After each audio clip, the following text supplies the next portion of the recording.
Assalamualaikum warahmatullahi wabarakatuh. Halo Sampurasun. Kita dari kelompok A, kelas 12 IPA 2. Kita di sini bakalan nyeritain keseruan perjalanan kita dari Cilogram menuju Baduy. Iya, betul sekali. Yang tepatnya itu berada di Desa Kanekes, Kabupaten Lebak. Nah, kalian penasaran kan gimana keseruannya? Mari kita tonton.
Nah, itulah keseruan perjalanan kita menuju Desa Kanekes, Baduy. Nah, by the way, tapi kalian penasaran gak sih hal apa yang kita dapat di Baduy? Terus hal-hal baru apa juga yang kita baru ketahui di Baduy gitu ya kan? Nah, di situ tuh pasti beda banget dong, apalagi Baduy itu terkenal dengan budaya yang patuh dengan adat istiadatnya. Iya, betul gitu. sekali. Nah, pasti kalian penasaran gimana gaya komunikasinya, gimana penghasilannya, biaya hidupnya, bener gak? Bener Nah, sekali itu. itu. Nah, biar kita semua sama-sama tahu, kita langsung aja ke videonya. Assalamualaikum warahmatullahi wabarakatuh. Halo guys. Sebelumnya kami di sini akan memperkenalkan identitas kami terlebih dahulu ya. Perkenalkan, nama saya Muhammad Aikal dan ini rekan saya. Saya Siti Randika. Kami dari kelompok A 12 IPA 2 bagian KBP. Kami ditugaskan oleh ketua kami untuk mengetahui informasi tentang agama yang dianut oleh suku Baduy dan adat istiadat pernikahan yang digunakan oleh suku Baduy. Jadi kami berdua telah berinteraksi dan mewawancarai kepada salah satu suku Baduy di sana. Kami juga mendapatkan banyak informasi tentang agama yang dianut oleh suku Baduy dan adat istiadat pernikahan suku Baduy. Jadi, ternyata warga Baduy itu menganut agama Selam Sunda Wiwitan. Kepercayaan Sunda Wiwitan menganut pada Nabi Adam dan juga percaya kepada leluhur. Warga suku Baduy ini menyebut Tuhan mereka dengan sebutan Gusti Nu Maha Suci. Dalam kepercayaan Baduy dikenal istilah dosa dan pahala, sama saja seperti layaknya agama Islam. Ketika berbuat baik akan mendapatkan pahala, dan sebaliknya ketika saat berbuat buruk akan mendapatkan dosa. Mereka juga percaya bahwa surga dan neraka itu ada. Warga suku Baduy juga harus melewati tradisi selam sebagai syarat ketika akan beranjak dewasa. Selam adalah tradisi khitan atau sunat untuk kaum laki-laki, sementara untuk perempuan tradisi serupa bernama meperan. Terus katanya sih ada tradisinya juga dalam ajaran Sunda Wiwitan, yaitu penyampaian doa yang dilakukan melalui nyanyian, pantun, dan kidung serta gerak tarian. Tradisi ini dapat dilihat dari upacara syukuran panen padi dan perayaan pergantian tahun yang berdasarkan pada penanggalan Sunda yang dikenal dengan nama perayaan Serentahun. Selam Sunda Wiwitan juga mengenal selawat dan syahadat. Tradisi selawat juga dilakukan ketika warga suku Baduy ada yang meninggal. Terus selawat wajib dilakukan oleh keluarga mendiang. Kepercayaan suku Baduy kalau tidak memberikan selawat nanti berat ke orang yang meninggalnya. Sementara istilah syahadat ini juga digunakan untuk melangsungkan pernikahan di masyarakat suku Baduy. Pernikahan tidak sah apabila mempelai pengantin tidak mengucapkan syahadat. Ngomong-ngomong soal pernikahan, kami juga mendapatkan informasi langsung dari orang suku Baduy asli yang mungkin akan disampaikan oleh rekan saya. Uniknya, pernikahan suku Baduy adalah seorang anak harus menerima calon pasangan yang sudah ditentukan orang tua. Anak tidak boleh menentukan sendiri calon pendamping hidupnya, sebab mereka percaya bahwa jodoh merupakan takdir dari leluhur. Adapun cara menikah atau adat istiadat menikah suku Baduy. Yang pertama, keluarga calon mempelai laki-laki melapor kepada puun atau pimpinan suku dengan membawa sirih, pinang, dan cincin baja putih. Yang kedua, sirih, pinang, dan cincin baja putih kemudian diberikan kepada calon mempelai perempuan. Yang ketiga, membawa baju dan perlengkapan rumah tangga lainnya untuk calon pengantin wanita. Pernikahan suku Baduy hanya akan dilakukan pada bulan ke-5, ke-6, dan ke-7 saja. Selain itu tidak bisa. Ijab kabul pun dilakukan 2 kali untuk Baduy luar, namun untuk Baduy dalam hanya dilakukan sekali saja. Suku Baduy luar akan melakukan ijab kabul sesuai ketentuan negara dengan menggunakan syahadat di KUA. Setelah melakukan ijab kabul di KUA, suku Baduy luar akan melakukan ijab kabul lagi sesuai adat mereka. Hal ini tidak berlaku bagi suku Baduy dalam. Mereka hanya melakukan ijab kabul pernikahan secara sakral menurut ajaran Sunda Wiwitan saja. Dan juga gadis Baduy bisa saja menikah dengan orang luar, asalkan gadis tersebut harus keluar dari Baduy. Mengingat di Baduy memiliki adat dan agama yang sangat kuat, sementara di luar tergolong bebas. Assalamualaikum warahmatullahi wabarakatuh. Halo semua. Perkenalkan, nama saya Eva Ramdhani dan di sini saya bersama rekan saya. Nama saya Yogi Wahyudin. Dan saya Kia Setiawati. Kami dari kelompok A 12 IPA 2. Di sini kami akan sedikit menceritakan bagaimana sejarah suku Baduy, yaitu untuk memenuhi tugas sejarah Indonesia. Hal ini sebagai tujuan kami untuk melestarikan kebudayaan yang ada di Indonesia. Baduy berlokasi di Desa Kanekes, Kecamatan Lewi Damar, Kabupaten Lebak, Provinsi Banten. Setelah saya dan teman saya bertanya-tanya kepada Jaro Baduy di sana, bahwa ternyata asal mula suku Baduy, yaitu Baduy atau sebenarnya bisa kita sebut dengan Kanekes, adalah suatu kelompok masyarakat adat Sunda Banten. Nah, jadi suku Baduy ini adalah kelompok masyarakat adat Sunda Banten yang sudah ada sejak zaman dahulu dan sampai sekarang masih mempertahankan adat tersebut. Dan juga menurut salah satu warga desa di sana bahwa Sebutan Baduy ini merupakan sebutan yang diberikan oleh penduduk luar kepada kelompok masyarakatnya. Nah, yaitu karena berawal dari para peneliti Belanda yang menyamakan mereka dengan kelompok Arab Badawi. Kelompok Arab Badawi di sini yaitu kelompok Arab Badawi yang selalu berpindah-pindah tempat. Nah, makanya suku Baduy ini disamakan dengan Arab Badawi karena masyarakatnya itu selalu berpindah-pindah tempat.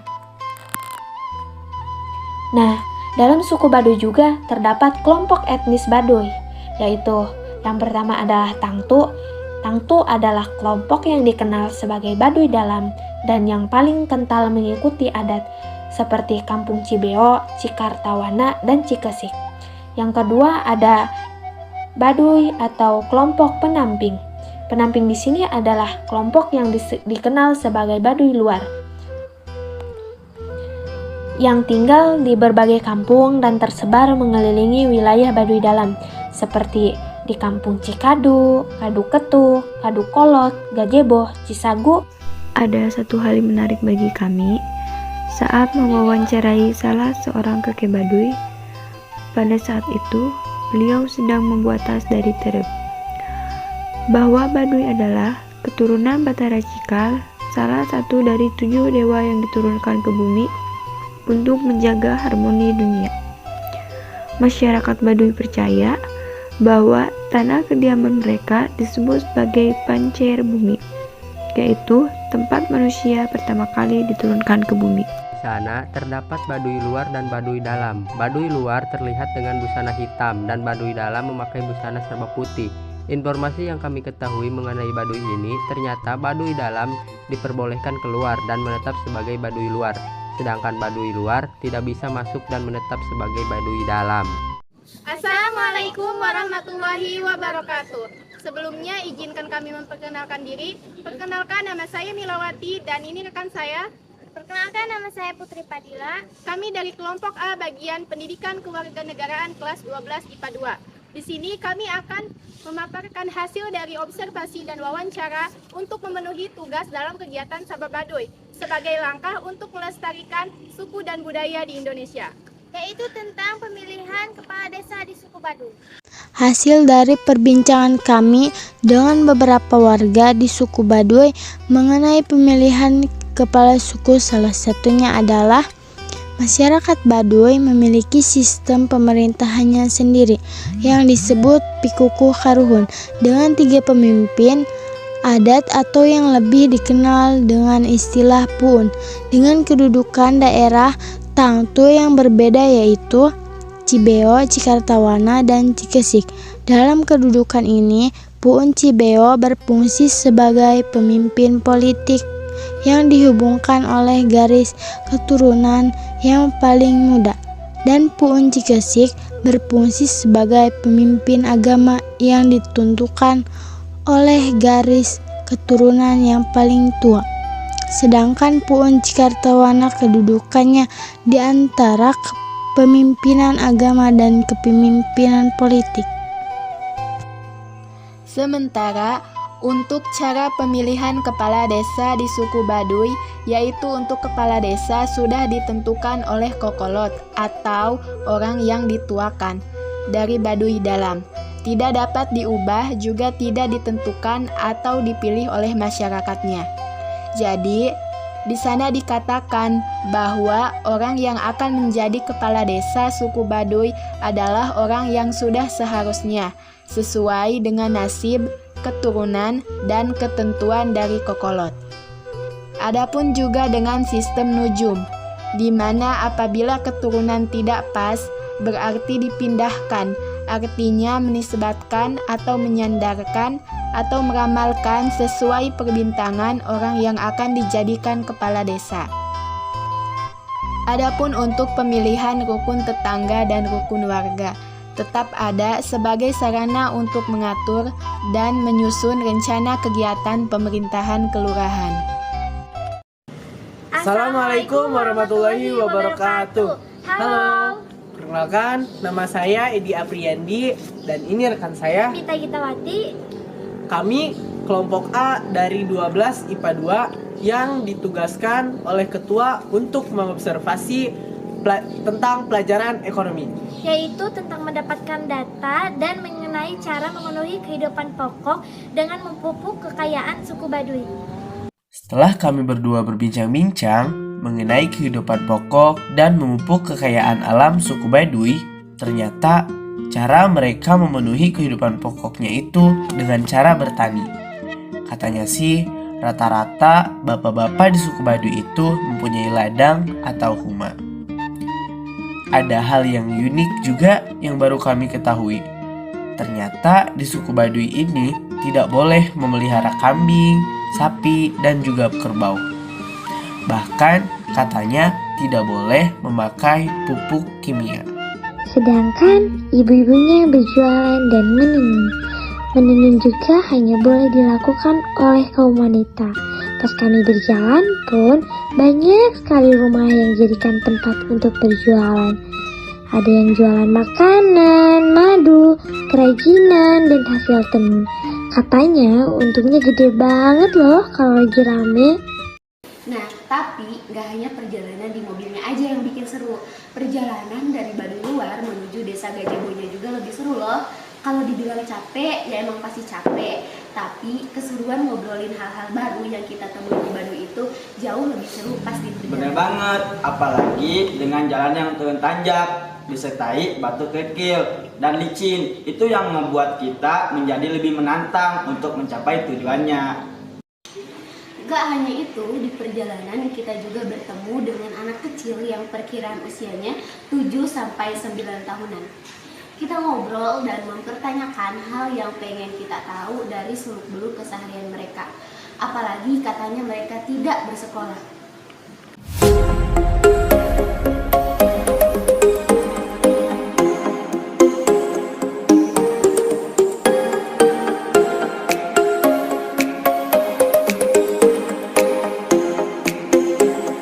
Kelompok A.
Oh, pakai lampu barunya?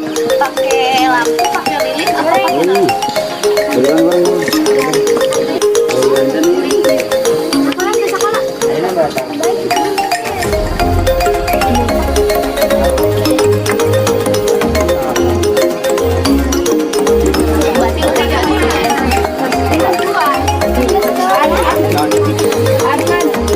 Ini satu lagi asin.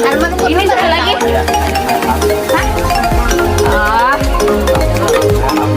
Asli orang sini.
Assalamualaikum warahmatullahi wabarakatuh. Halo guys, sebelumnya kami di sini akan memperkenalkan identitas kami. Perkenalkan, nama saya Rizwarudin dan ini rekan saya.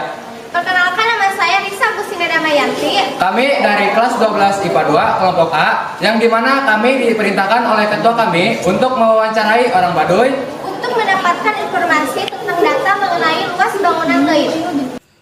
Setelah kami mewawancarai salah satu warga dari suku Baduy, ternyata Leit ini merupakan suatu bangunan penyimpanan padi yang secara tradisional Leit ini dibangun dari 9 balok dengan panjang 3-4 meter. Dilapisi oleh anyaman bambu dan atap yang terbuat dari daun kirai. Leit ini memiliki panjang kurang lebih dari 3 meter, lebar 1,5 meter, dan tinggi 1,5 meter, serta memiliki luas 22,5 meter. Leit juga memiliki panjang sisi atap yaitu 3 meter dan sebuah pintu kecil di bagian depan atas yang memiliki tinggi 80 cm dan panjang 50 cm. Ukuran Leit sebesar ini dapat menampung sekitar 250 ikat padi. Proses pembuatan Leit memakan waktu hingga 1-2 minggu jika dilakukan sendiri. Sedangkan jika dilakukan secara gotong royong bisa memakan waktu hingga 2-5 hari. Biasanya, masyarakat Baduy menyimpan hasil panen padi itu sampai turun-temurun dan juga waktu pengisian padinya pun cukup lama, yaitu sekitar 1 tahun sekali, tergantung lama proses hasil panennya. Assalamualaikum warahmatullahi wabarakatuh. Halo, Sampurasun. Perkenalkan, nama saya Yuli. Ini rekan saya Cindy Fitri Indriani. Kami dari kelompok A, bagian matematika wajib, kelas 12 IPA 2, yang akan mencari tahu mengenai rata-rata dan penghasilan penduduk suku Baduy.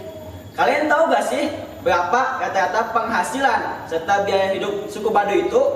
Dan apakah sama dengan kita yang bukan orang suku Baduy? Jadi langsung aja kita bahas penghasilan dan gaya hidup suku Baduy. Setelah saya tanya-tanya ke salah satu warga suku Baduy luar yang bertempat di Kampung Gajibo, ternyata biaya hidup seharinya itu mengeluarkan Rp100.000 untuk resiko biaya hidupnya. Nah, kenapa mereka tidak mengeluarkan banyak uang? Karena di Baduy itu banyak ladang-ladang dan sayur-sayuran yang mereka tanam sendiri. Jadi mereka tidak banyak mengeluarkan uang buat biaya hidupnya. Dan juga rata-rata penghasilan suku Baduy itu sekitar 500.000. Nah, itu didapat dari jualan warung, jualan kain, dan jualan hasil kerajinan tangan mereka sendiri. Bahkan mereka pun menjual madu alami asli sampai gula aren. Nah, ketika banyak wisatawan, ternyata rata-rata penghasilan bisa mencapai 500.000 sampai 1 juta rupiah dalam satu harinya. Karena mengingat wisatawan datang setiap hari dan kadang-kadang tidak menentu datangnya. Bukan hanya dari jualan kain dan kerajinan tangan saja, rata-rata penghasilan suku Baduy juga didapat dari ladang serta bertanamnya. Biasanya mereka menjual hasil tani seperti sayur-sayuran ke orang luar suku Baduy. Assalamualaikum warahmatullahi wabarakatuh. Hai semua, perkenalkan nama saya Yovita Amelia dan rekan saya Piki. Kami dari kelompok A 12 IPA 2. Kami di sini ditugaskan oleh ketua pada pembelajaran PKWU, yaitu mengetahui kerajinan yang ada di suku Baduy. Mungkin kalian pernah mendengar kain tenun ataupun tahu bagaimana kain tenun itu. Kami di sana berbincang-bincang dengan salah satu warga yang ada di desa Kanekes mengenai kerajinan. Salah satunya adalah tenun Baduy yang sering dicari oleh pengunjung. Menurutnya, kain tenun Baduy memiliki makna-makna yang erat hubungannya dengan tradisi dan kepercayaan. Aktivitas menenun sebagai kegiatan sampingan untuk mengisi waktu luang bagi perempuan Baduy.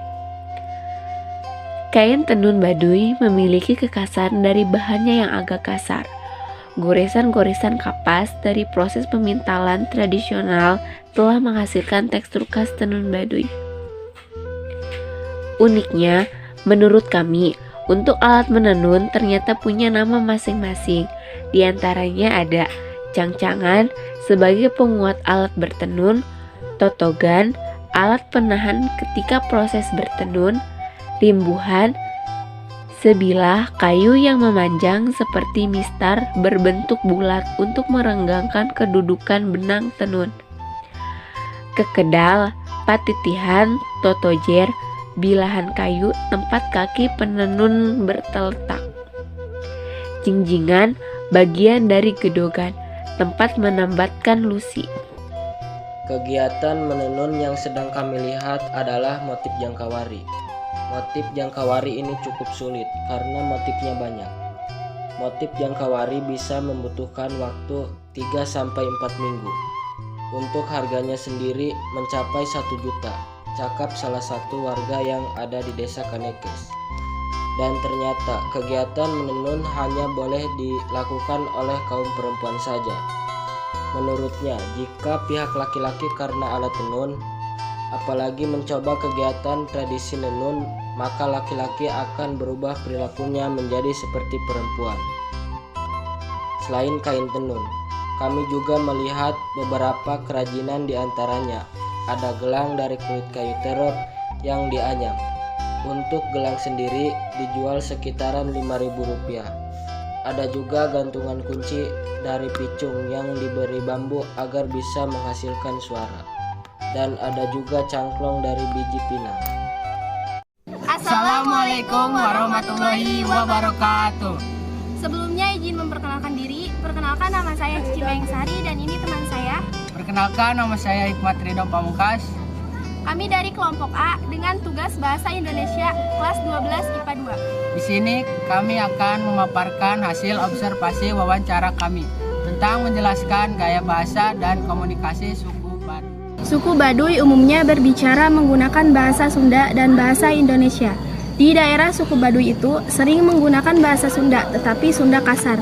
Ada juga di daerah Baduy luar itu beberapa yang menggunakan bahasa Indonesia. Orang Baduy umumnya bertutur menggunakan sebuah dialek dari bahasa Sunda yang disebut sebagai bahasa Sunda Banten. Bahasa Baduy atau bahasa Sunda, dialek Baduy adalah nama bagi sebuah bahasa dalam rukun bahasa Austronesia yang umumnya dituturkan oleh suku Baduy di sebagian wilayah Banten, Indonesia. Jadi, jika kita berkunjung ke Baduy luar, ketika kita berbicara menggunakan bahasa Indonesia, kemungkinan orang Baduy itu paham dan mengerti. Tetapi, jika menggunakan bahasa Sunda lembut, maka kemungkinan juga mereka kurang mengerti. Meskipun mereka menggunakan bahasa Sunda, karena yang mereka gunakan itu adalah Sunda kasar. Penelitian ini dilakukan untuk mengetahui pola komunikasi masyarakat Baduy luar antara suku Baduy luar dengan masyarakat luar, serta wisatawan di Kabupaten Lebak, Banten. Penelitian ini mengungkapkan bahwa setiap komunikasi yang terjalin antara suku Baduy luar dengan masyarakat sekitar menggunakan bahasa Sunda, tetapi komunikasi dengan wisatawan menggunakan bahasa Indonesia. Kesimpulan dari penelitian ini adalah pola dasar komunikasi yang terjadi antara suku Baduy luar dengan masyarakat luar dan wisatawan adalah adanya persamaan bahasa Sunda dengan masyarakat asing dan perbedaan bahasa dengan wisatawan. Saran dalam penelitian ini untuk masyarakat Baduy luar sebaiknya mulai bersedia menerima media massa yang tidak memiliki banyak dampak negatif seperti koran, agar tidak ketinggalan informasi terbaru. Nah, itu dia keseruan dan hal-hal baru yang udah kita dapat di pedesaan suku Baduy. Makasih udah nonton. Bye!